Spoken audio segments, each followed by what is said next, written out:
Major support for these programs is provided by Bank of America, Merrill Lynch, and Perfect Building Maintenance, New York Community Bank, All Nation Renovation, Kilroy Architectural Windows, New York's Window Company, Greenberg Traurig, LLP, M&T Bank.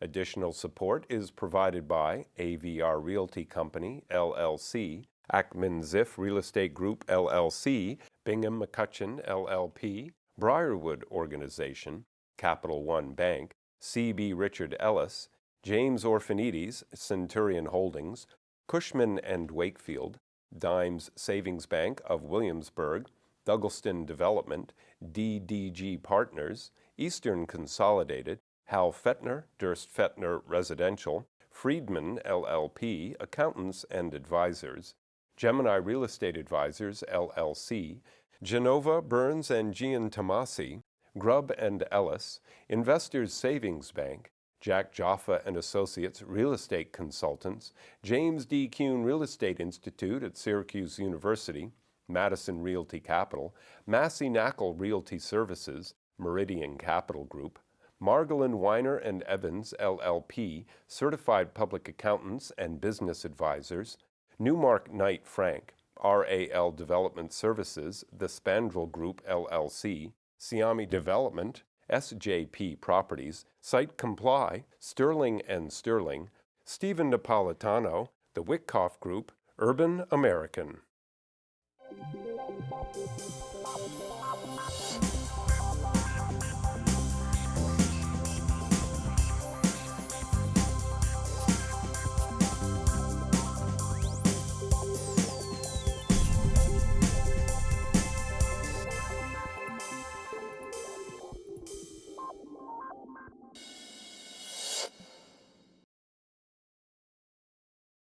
Energy. That's this big item, energy. Everybody wants to save money on energy, efficiency, LEED certified, green buildings, all of this. So today, I brought people who understand this, who really know what it's about, how to save energy, how to run buildings, even owners of buildings, who are going to talk about their discussion on the subject of energy efficiency in the 21st century. Today, my guests are Ken Check, who is the head of production of strategic production designs for Philips Luminaire.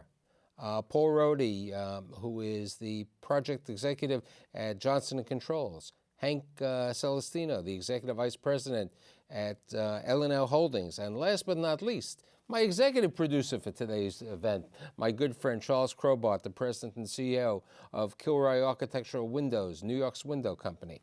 So you're the owner. You know, you're the guy who needs these people over there. How important is it today for a tenant and other people to have energy efficiency? It's becoming more and more important for us. I think at the core of this, all the energy efficiency really is the corporations who are becoming more interested, I think, in having, their energy efficiency to be much greater. It's really become, I think, more of a mission for them.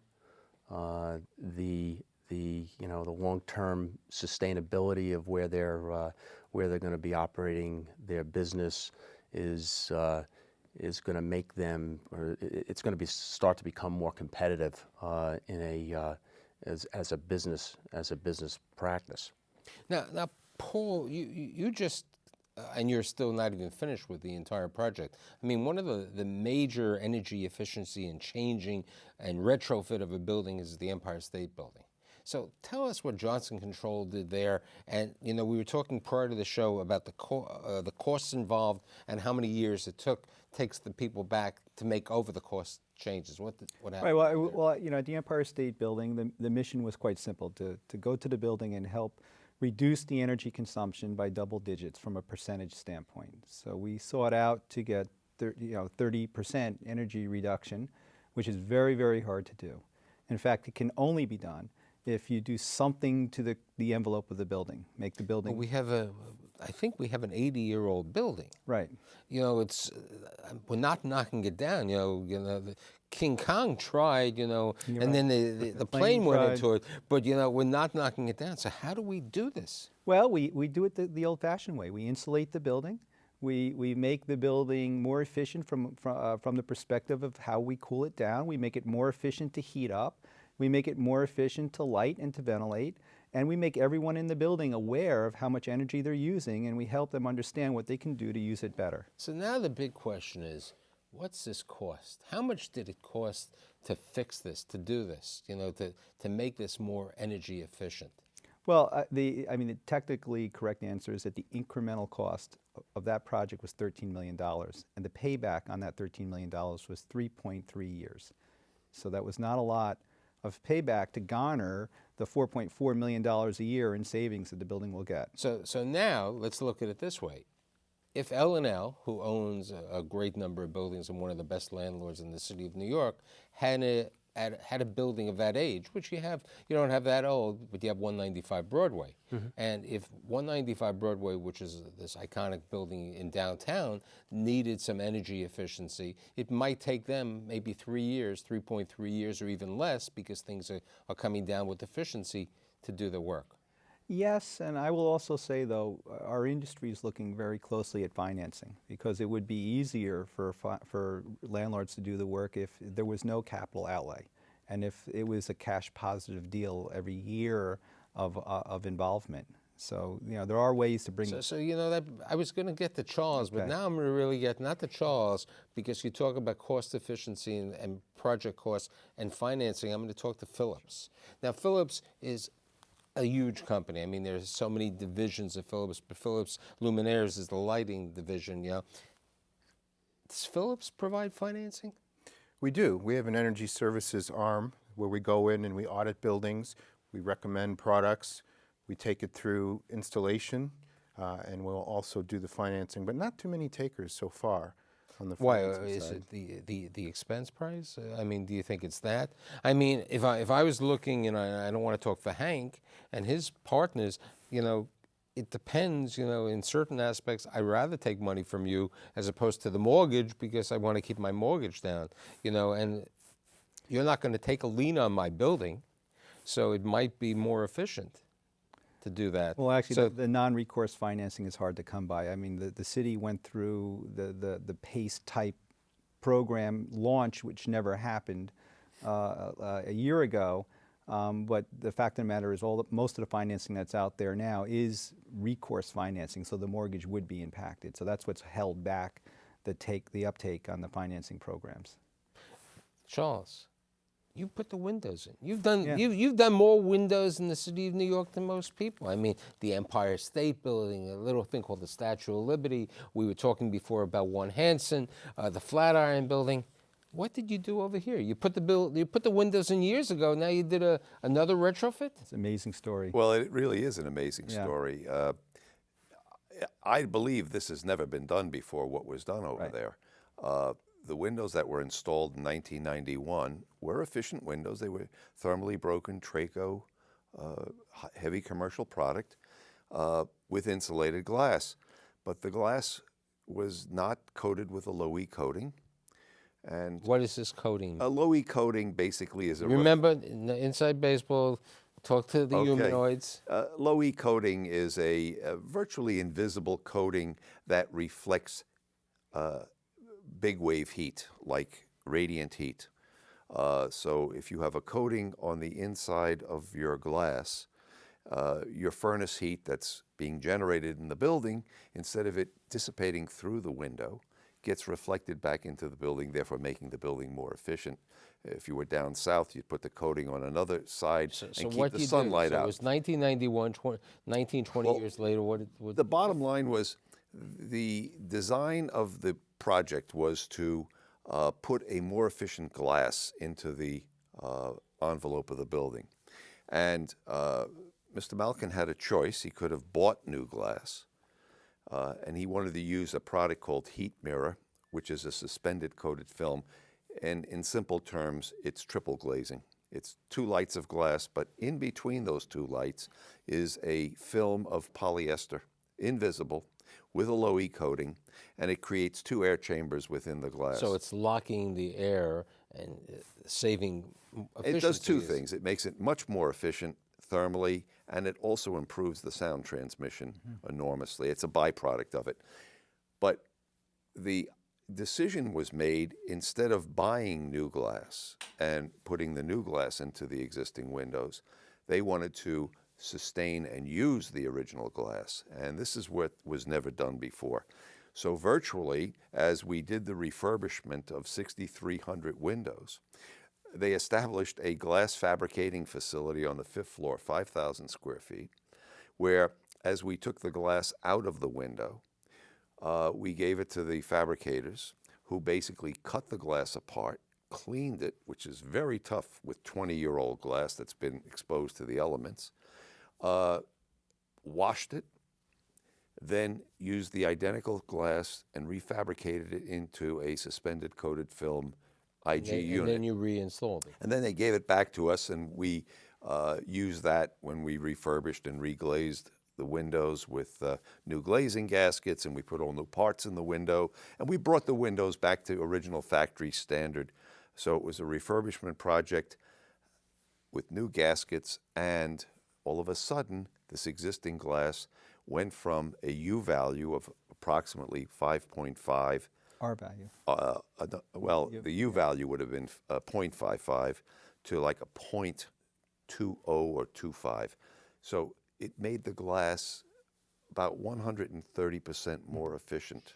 Now, what did you do at 200, and 200 Fifth Avenue was once a Malkin Holdings property also, it was a Hemsley Spear building, but that building hadn't been touched on. I mean, at least the Empire State Building, they did a little maintenance. The Toy Building looked like it wasn't maintained. What do you do over there? Well, basically that when Hank's company bought the building, they did a major refurbishing job. I think you said you spent well over $100 million. Correct. And we did the window replacement project there, which was substantial, and they have enormous windows. We also had to get past landmarks over there too, and Right. we had the right product, and I'm sure the building, if they keep records, will be able to see the difference in energy efficiency with the newer products. Right, but that is something, we were talking prior to the show about there's this benchmarking situation that the city, it wants people to be more aware of their efficiency and that they have to maintain records. And you were saying you're doing it because it was, first of all, any building over 50,000 square feet. That's correct. Has to start collecting the data to benchmark, and there's milestones within the next few years as to certain things that you need to be able to report on, and what's going to happen over time is that people will eventually start to be look at that benchmarking data once it becomes public. The first year it's not. And that relates really good to Ken. But benchmarking. A couple of weeks ago, one of Ken's colleagues was in my office, and I said, "Don't put the fixture in the wall." I said, "The last time I put a heater into my building at 825 3rd Avenue, I blew the computers and the telephone system." And he puts this in. He wanted to demonstrate this LED, and I thought the LED was about the size of my nail. The LED is a size of of a pencil thing. And this LED over here, if you just look at the amount of light that comes out of here, the light is nearly as strong as the lights on my studio. But we were talking, the demonstration, and the reason is the energy efficiency, and also besides the energy efficiency, let's talk about what you did at Lincoln Center with this type of work. Well, it's Lincoln Center is an example where we did a couple of things. Energy saving was the main driver, but they also wanted a new form factor. They wanted to reinvent marquee lighting from a bare incandescent bulb to something that was much flatter and more aesthetically pleasing. We were able to do that with an LED, and really in a size that you couldn't achieve with any other light source. So it was a combination of aesthetics and energy and really the application efficiency of getting the light exactly where you wanted it. So it was really from a ground up a whole new product that didn't exist before. But it was in addition, you know, I was talking, and we were talking, Paul, before about this, about the lighting in the lobbies of many buildings, you know, art centers like Lincoln Center, hospitals, you know, major lobbies in new buildings and old buildings. You know, the biggest problem is maintenance. You know, that bulb burns out.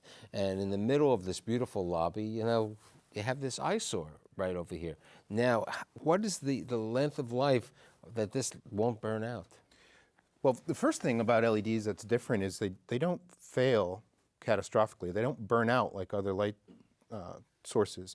They just tend to degrade over time. They get dimmer and dimmer. So what we establish as life is what we call L70, which is the point at which you're 70% of the initial light output. And that's generally for, you know, lighting products, 50,000 hours. You know, so if you look at an office building, that's a 10-year period where you don't have to touch anything.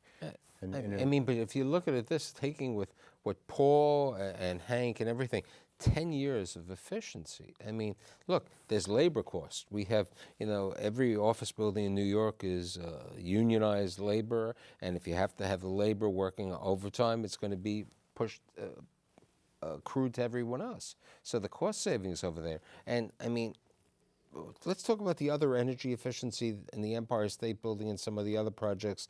Sure. I mean, Johnson Control, as I said, is the 850-pound gorilla. They do this all the time. Well, I've been working efficiency projects in Manhattan for 16 years now for Johnson. And in the Empire State Building, as well as many other buildings, we made the cooling plant more efficient. How do you make the cooling plant more efficient? Well, I mean, you got Hank over here who could always take some good advice from you. And I'm sure, and I can take a lot of good advice from Hank too. Something else I should say too, this specialty is something that is done by developers as well as specialists as ourselves. But you basically attack it three ways. You attack it from the standpoint of changing the machinery itself to machinery that just uses less energy to do the same work. That's step one. The other, and these are all steps that you take either together or independently. So I won't have a coal stove anymore? No. So I won't bring out the coal. And by the way, I took out some coal boilers for New York City Public Schools a few years back, so they're still out there. I mean, being in the Army Reserve, I remember being up at Fort Drum. You know, once the guys, we had to get the showers up, and this literally is 35 years ago. We took the doors off some of the barracks and we put them in the oven there you go. to get the heat up there. So the other thing that we do is that we make the different pieces of equipment that constitute the cooling plant work better, work more in harmony, work more optimally, okay? And that's the pumps and the chillers and the towers that make up these systems, and that's achieved through controls. And then finally, we help educate and write the standards of operation that are used by the people who control the equipment. So we have controls doing things and making things run in harmony. We have equipment that just uses less energy to do the same work. And we have people that are working this whole system that are better educated. So that's how we get the savings. Now, let's talk, you know, with regard to, we heard cost elements, we heard other things. I really want to get to Hank on this situation. Tenants come into buildings. How important is it to be LEED certified? I mean, my goal a number of years ago when I was doing a show and we were talking about, you know, green buildings, my joke was, you know, oh, that means it has a large amount of mold. Right. You know, I mean, you know, today, tenants, are they that interested in this green buildings, this efficiency buildings, or is it what Paul and I were talking about before? Is it the Generation Y? You know, a guy like my buddy who we both went to college together. We don't care about green buildings, you know. I think that the corporate, you know, the more corporate tenants are becoming more sensitive to it. I think that if you have we've seen, you know, you have, you know, smaller tenants in the building that are satellite offices of corporate headquarters. The corporate headquarter offices will have mandates that will be passed down to say, okay, guys, this is the way we want you to operate now. We want, you know, we would like to see, you know, we'd like to see you be in buildings that are, you know, handled under the green umbrella, green cleaning, green energy. So we are, 205th is an example. The building core is gold. It's a gold LEED building. We have tenants in there who are also on that same platform or better, because And I they think want to par- be. uh, They right, want to be and I there. think part of it is, you have a gray advertising and you have a Tiffany. Correct. And gray advertising has, as we were saying, Paul and I earlier, they have the younger element, and the younger group is looking for more efficiency over there. Now, we're talking about office. What about retail? Energy efficiency in retail. Ken? It depends on if it's specialty retail in the mall. We talked earlier about the fact that they don't necessarily get the energy bill, so the incentives aren't there. But your corner stores, your larger, your big box, a lot of LED product going in there. And again, there are the rebates, incentives from the power company driving that, and it's really related to the return on investment. If you look at Macy's, they're relighting all of their stores right now with a retrofit LED bulb. Wait, we keep LED. What about plasma? Plasma is another technology that's very efficient. The thing about plasma, though, it's really a very cool light, a very blue light, so it kind of limits its application, certainly indoors. But even outside, a lot of what we're seeing is going away from the really cool blue light to people feeling better about warmer color. 3,000 Kelvin, that's the measurement of a warm. In the retail business, retailers are very sensitive to their lighting and the intensity of lighting, and I think that we had some buildings that had showrooms in it, and they wanted incandescent lights all the time, and when we tried to change them to a low voltage, MR16 or whatever, there was, oh no, I can't do that. It doesn't show our product off well. And one of the beauties of LED is you can control the type of light that you're getting out of there. So it becomes, you can purchase the fixtures with the color, the color that you want. What about hotels? You've done lighting. You've done windows for hotels today. How important is that, the windows for the hotels? Well, I think, And the curtain wall. We were talking before about curtain walls. well, the window or a curtain wall especially is the envelope of the building, and it's one of the biggest I sources mean, for my audience, losing heat explain or what a gaining. curtain wall is. You and I A understand. curtain wall, modern buildings today are built whereby the structure is built based on columns and beams. The exterior wall does not support the building. Right, so it's glass. I mean, So a curtain wall basically is just the outer core of the building, and it hangs on the building as a curtain would hang on a shower curtain. And it just basically weathers the building. That's the only performance of the wall. It adds no structural element to the building, but it's typically very heavily glass. It could also be stone and glass or metal and glass, but with all that glass basically comes the opportunity to reduce energy if you have a more efficient glazing system, or to lose energy if you have a less efficient system. And we talked before, there are new systems coming out to retrofit circa 1960 and 70 single glazed curtain walls without disturbing the population, that take the efficiency of the wall up 5.5 times. It's got a phenomenal payback, and it's not disruptive to the ongoing tenants who are paying the monthly rents. solar. What's happening with solar? We were joking, and I wasn't joking. The state of New Jersey, you go see, New Jersey has a very large number of industrial buildings, and everyone I know who owns an industrial building in New Jersey has solar panels. Right, and there's two forms of solar energy, solar thermal, solar electric, and you're referring to solar electric. It's an up-and-coming industry. Here in Manhattan, though, roof space is very limited, and it is also used for many other things. And so a balance has to be looked at in terms of using solar here in Manhattan and big cities. And also, I will tell you that $1 spent in efficiency gets 3 times the amount of savings than that same dollar spent in solar electric. So unless there's heavy subsidies from government agencies, solar has a tough time competing with efficiencies right now. But we're talking different states have different. Right. New Jersey New Jersey as a state priority has set having a large installed solar electric base, and so they have programs that support the installation of solar, and they've brought down some of the barriers. One of the barriers being it producing energy and being able to sell it back to the grid, so they can do that in New Jersey now pretty easily. So anyone with a large roof becomes a potential host for a solar installation. In New York, that's a little harder. So you're selling it back to the grid, who then brings it back to the building later on. Right, the grid is a storage device. So the point is, it's not real. It's being used, but it's not being used for that building. It's being used and then sent back to the grid and then sold by the power company. Think of it this way. I left my home this morning, okay, and I shut all the lights off when I went home. And I came to work and I use all the energy at work, and then I go home. So where the energy goes swings back and forth from day to night.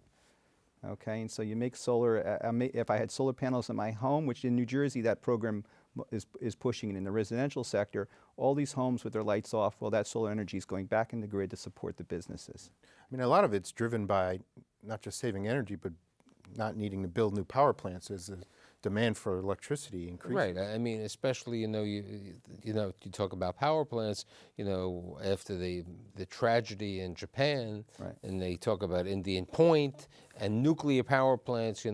So there's a big situation on that. Right. But energy, we all work together in terms of saving energy.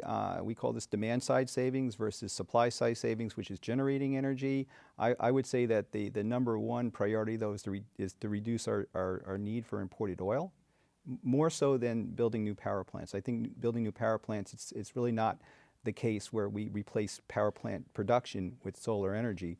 We do replace imported oil, though, with solar. What about natural gas? Oh, natural gas is fantastic. So it's a homegrown resource. So I think I've got a pretty good new education with regard to saving energy and putting lighting and all these energy efficiency. I always gained a lot of insight from the windows from my friend Charles. One day we even fixed the windows in the apartment. She's saying that I'm going to put LED over there and put all other situations. But I'd like to thank Ken Check, Paul Rohde, Hank Celestino, and Charles Crowbar. See you next week.